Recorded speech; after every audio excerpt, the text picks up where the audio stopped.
Track number 6, What Did You Do in the War, Dad, is probably the saddest song lyric-wise that I've heard from Tony ever, and it's really horrible actually, the story, but there's some nice unisono things going on with guitar, keyboards and bass at times, and this is something we're going to play live, so I look forward to see how it's going to go across. But I think this is a really powerful song that will awake a lot of emotions, I think. What Did You Do in the War, Dad? The story the song tells, it's mind-blowing, it's amazing. Really enjoyed it. The story on this song is really stopping. The melody with the choir is really beautiful when they played with, they sing with the acoustic guitar. There's also lots of variety in this song, so there's everything. There's heavy part, there's mellow part, and beautiful melodies, and definitely one of my favorite in the album. This is actually another of my favorites, and it's sort of really sensitive song,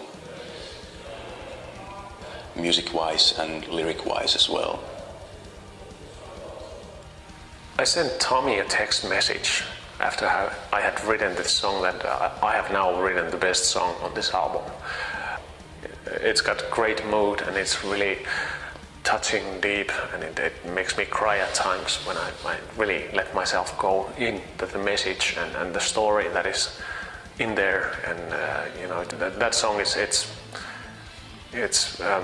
beautiful and touching, and I think I found something new for Sonata Arctica, lyrically at least.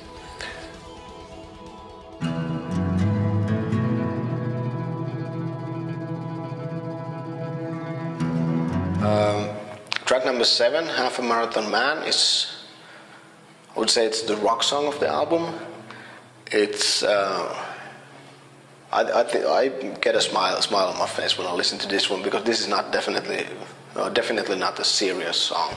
It's just something, you know, plain fun, all in rock and roll, you know. And I think we went to Tony's house and we listened to the demo, and the next day we were already playing this. So it's probably the easiest song to play on the album, and one of the more fun ones where you actually don't have to think that much. You just can enjoy the ride. So it's a simple song, simple structure. We used a different guitar sound for this one, and it's just, you know, simple rock music, I would say. Half a Marathon Man, one of the last songs that we rehearsed before the studio. We played together it like 2 times, and then we went to the studio. Nice rock and roll song. Also one of the latest songs for the album, and when it came to rehearsals, we just took it and started to play, and it rocked like hell for the first take, and really great tune to play on live. Half a Marathon Man. This song didn't take me too long time to write. I think we were already rehearsing with the guys and having a sauna party at my place, and I had written this song a few hours before they arrived, and then roughly 24 hours later we had already played it through the band a few times, and that's the fastest pace we've ever had in that sense, you know, writing a song out of thin air, and then already playing it with a band. And the only lyrics I had for this song at that point were the half of a marathon man and blah blah blah blah blah blah blah. And it was pretty obvious that hell yeah, it's gonna be a half a marathon man or half of a marathon man. It's a great rocking song. I love it, and it has a great mood and a weird, funny story and really atmospheric parts. I love the song.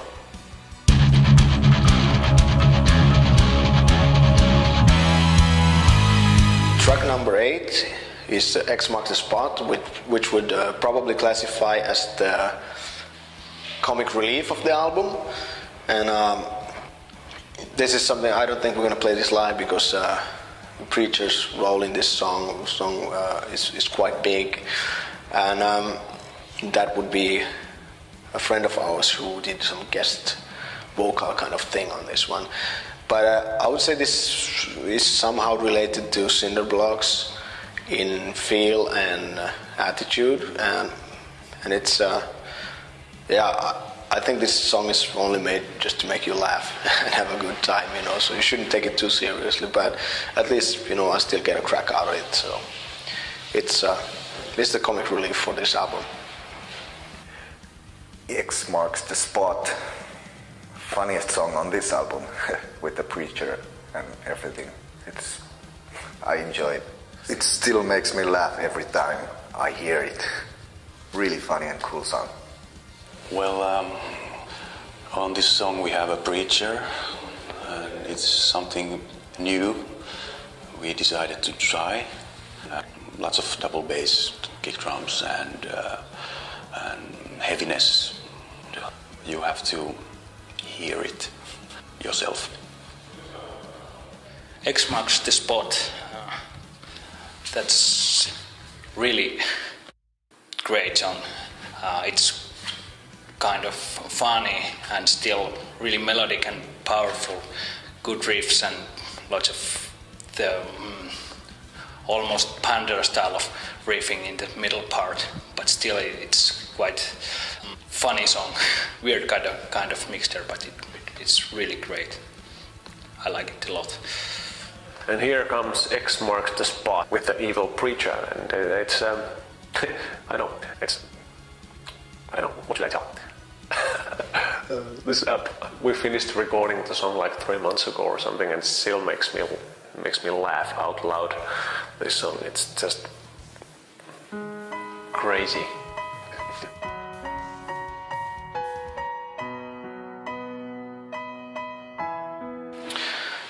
Track number 9, Love, is the obligatory ballad, if you will.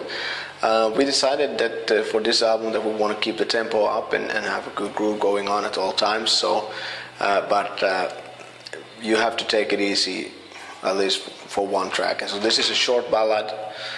It's not too long, and it's really not that heavy either. So we also decided that we wanted to make a video of this one. And so this will be the 3rd single and the 2nd video from this album, and it's just, you know, a pretty little piece called Love or something. Love. In this song we used 2 different drum kits to have 2 different atmospheres, and in my opinion we succeed. Really beautiful song. I use lots of fretless bass on that song.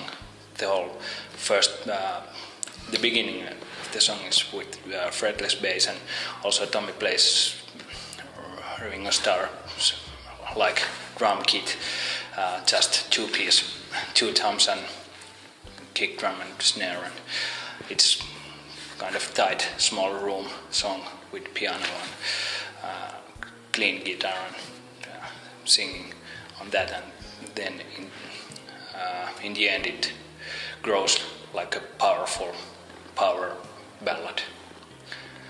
Elias has really great solo on the ending. Love is the ballad song of the CD, like love song, sort of. Like reminds me of Tallulah a little bit, and it's also I like it because it's a little bit different from another songs, and I get to play this sort of slash guitar ballad solo in the end of the song, so I'm happy. Love. Love is the only ballad, slower song on the album, really, and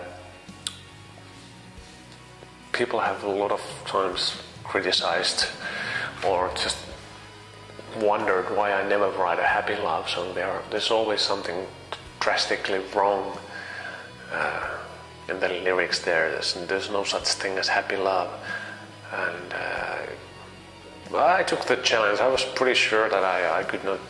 It would be a nightmare to write a song such as that, happy, joy, love song. But here you have one. It's a story of two lovebirds who meet at young age and spend the whole life together, creating their lives together, and walking hand in hand together all their lives and still being in love. It's simply beautiful.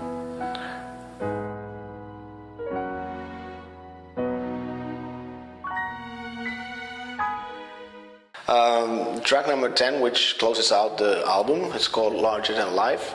That's the so-called epic song of the album. This one has a lot of orchestrations on it. We put a lot of time in to work out the piano track to get it to have the right feel, and there is. I think it's a long ride. It's a beautiful story. It's a long story, but it's. I think the song holds up. It's around 10 minutes or something. So we have had now on the last few albums, we always had an epic song, and I think this one is. Since White Pearl Black Oceans, I think this is probably the next great big thing that we managed to put together. So it was something that from hearing the first demo until the final song, all along everybody was just how big and how powerful this song is. And I'm not sure, at least not for now, we're not going to play it live, but maybe at some point we can do it. But still, this is a perfect way to end the album. So it's really a serious piece and a big piece of music, and I'm really happy how we managed to make it sound right. I hope you enjoy it, and that's about what I have to say about the album right now. Should ask me more in a year from now or something, because now we've been working on this for months and we just got it finished, so we may be a little bit too close to know what's going on with this. But see you guys later and enjoy. Cheers. At the moment, this is my all-time favorite Sonata song. At the moment, this is my favorite song. At the moment, this is my all-time favorite Sonata Arctica song, period. When I heard that first time, I was like, what the hell? Is this true? It's so great song that I couldn't believe that when we played it that on the rehearsals, that we are really going to play this huge song. It was unbelievable. There's also orchestral and lots of choirs and also harp on that song. I think it's the best song I've ever played or recorded or anything. Really awesome song to end the album. Larger Than Life is, as the name says, like really larger than life song. So it has lots of orchestrations and lots of stuff going on there.